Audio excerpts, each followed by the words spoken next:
I'm just checking whether all my ministers are here to answer questions.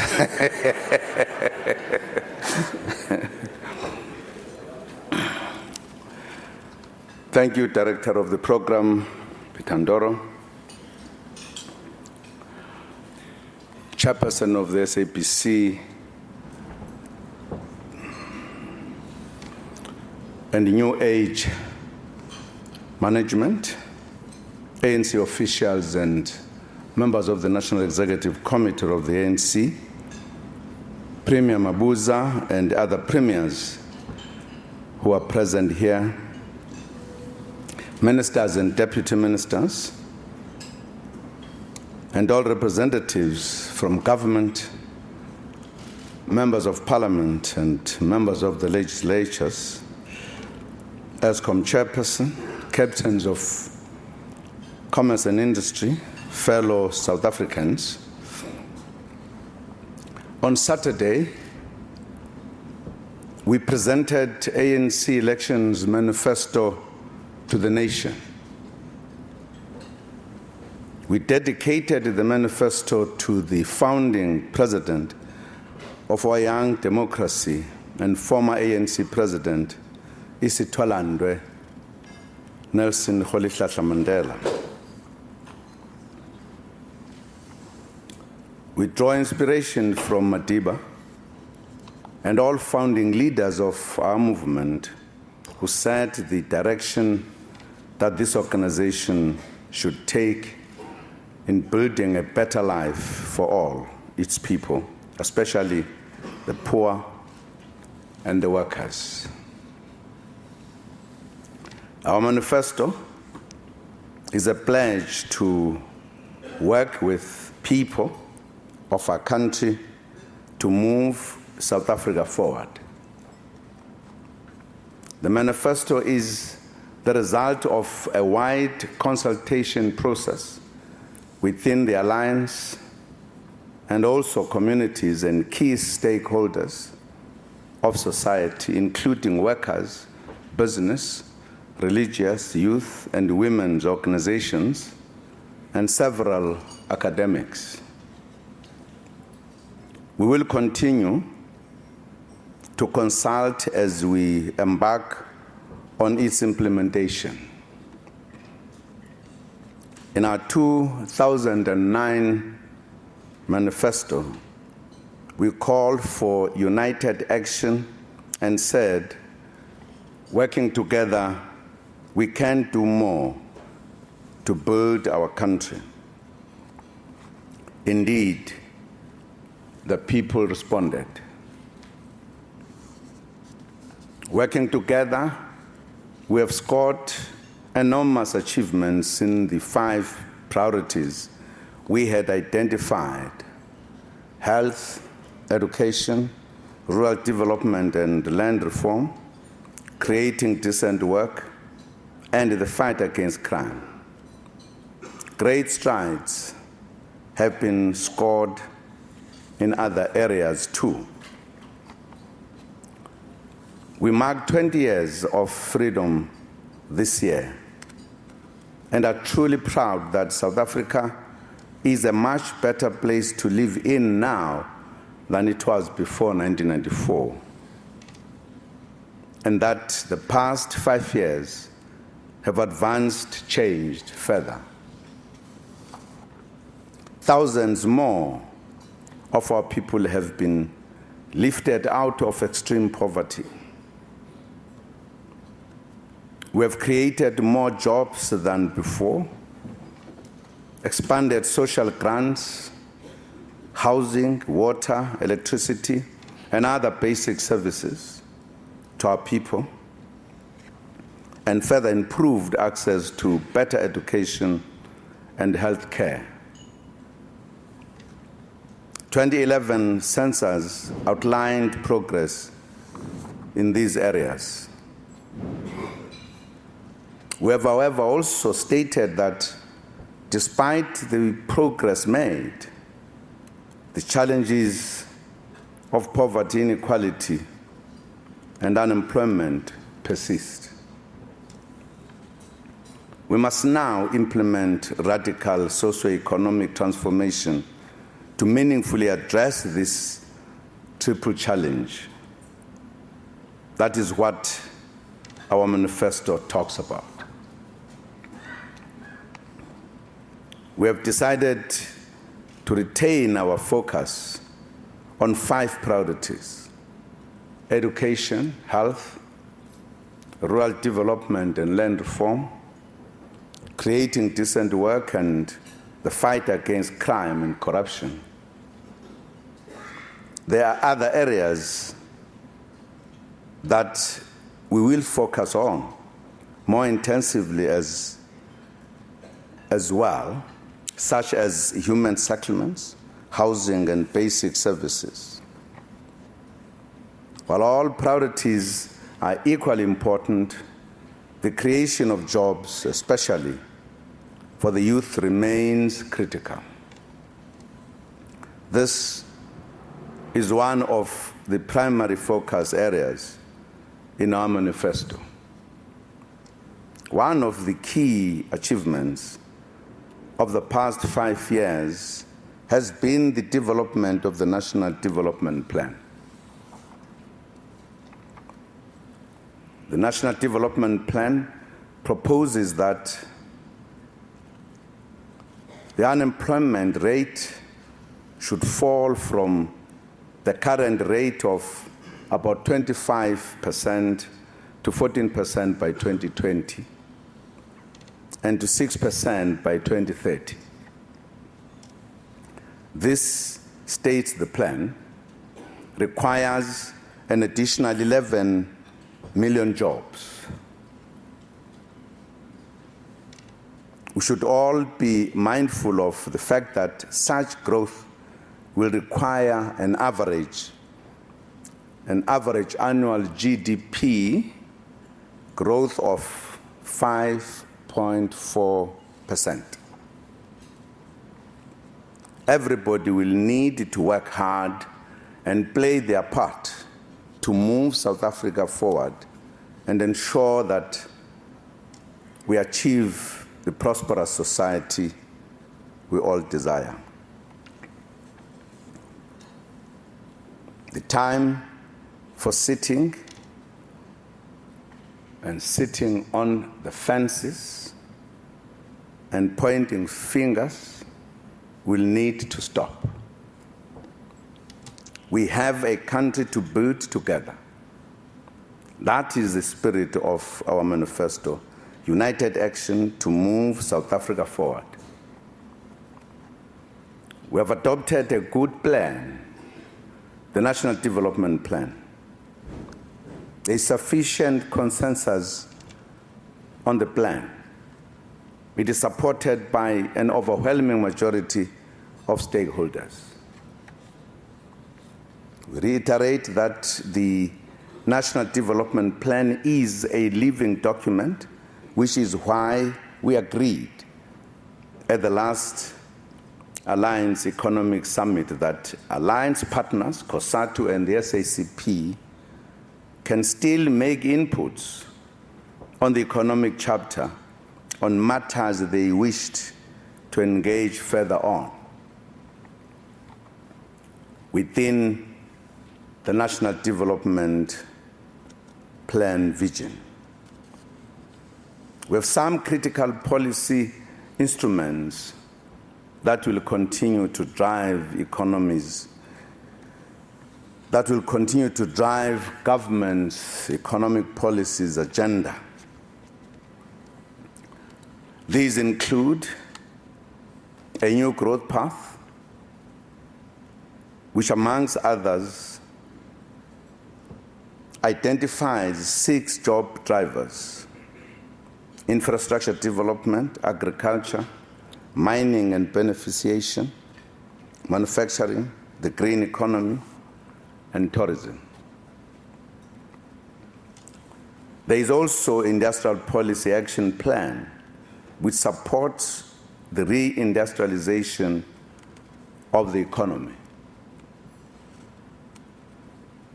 Beyond this, we are also looking into expanding the public works and community work programs.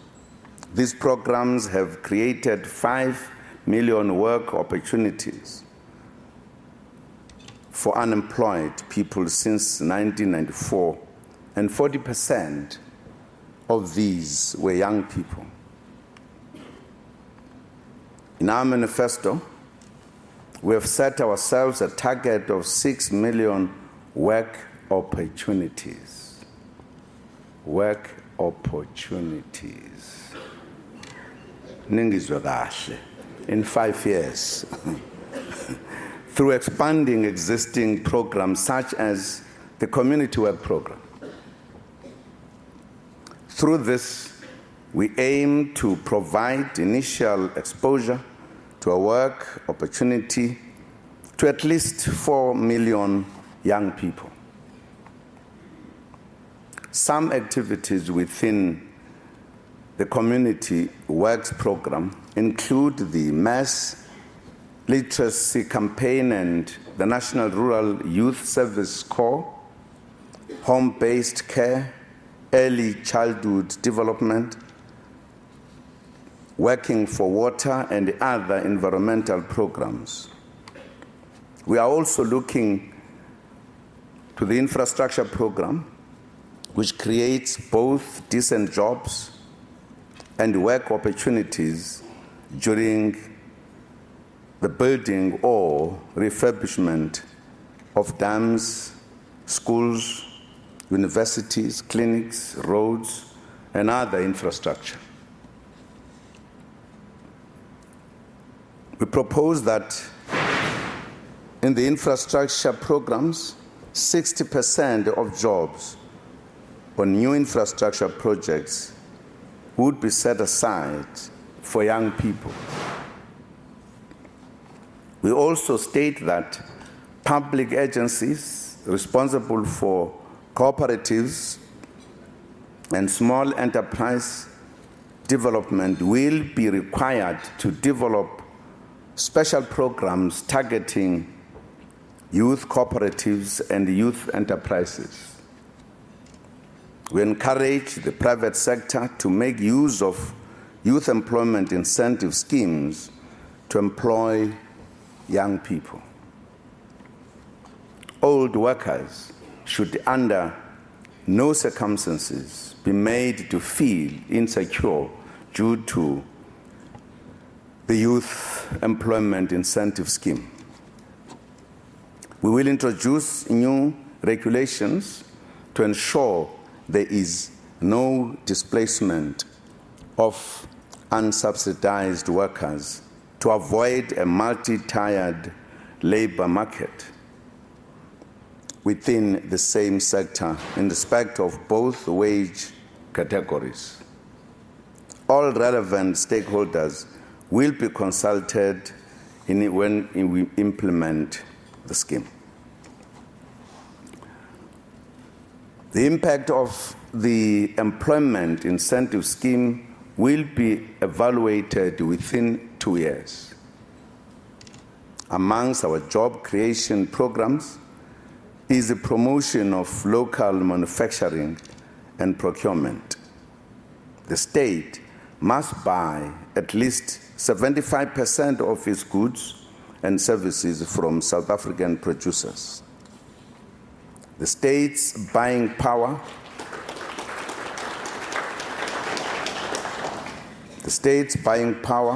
will support small enterprises, cooperatives, and broad-based Black economic empowerment. Will ensure that large public entities such as Eskom and Transnet buy specified goods for the infrastructure build program locally. We have stated that we will intensify the fight against corruption and that public servants and public representatives will be prohibited from doing business with the state. We said that all corrupt officials will be made individually liable for all losses incurred as a result of their corrupt actions.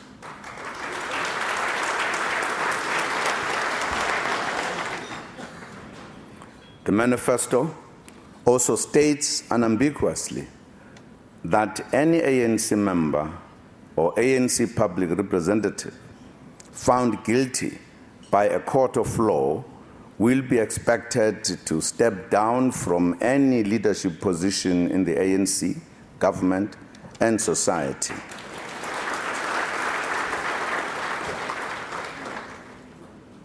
And that where this has not happened, the ANC will take firm action in line with the provisions of the ANC Constitution and conference resolutions.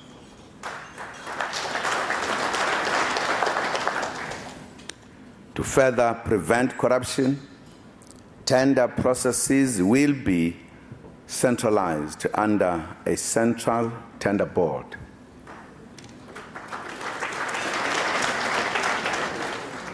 We believe that this systematic change will bring about a lot of benefit for the country. Let me emphasize as well that corruption must be eradicated in the private sector as well, not only within government.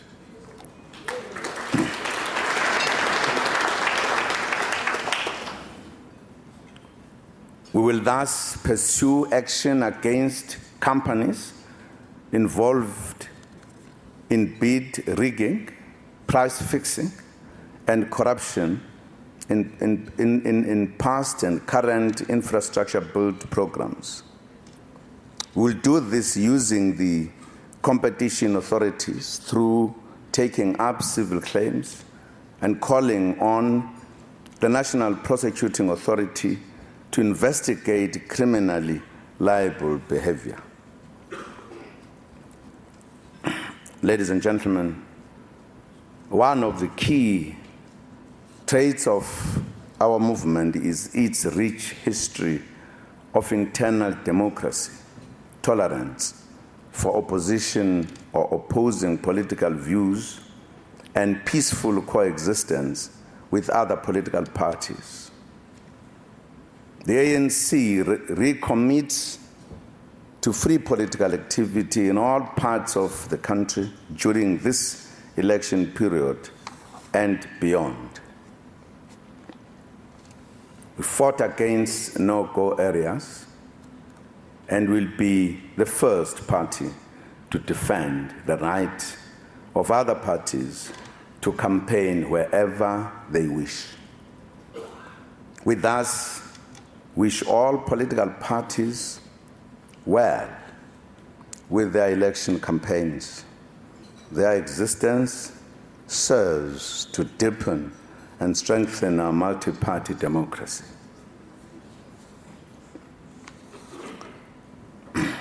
Ladies and gentlemen, there are many other aspects of our manifesto dealing with various aspects of socio-economic development. We urge all stakeholders to familiarize themselves with it and engage on it so that we can prepare to move South Africa forward together. In the 2009 manifesto, we said something which remains relevant even today. We said, and I quote, "In the period ahead, South Africa will need a government with both experience and political will, a government that fully understands what needs to be done to address our apartheid past, a government that puts people first, Batupili, and builds a participatory democracy. The ANC, working together with the people, can form such a government," unquote.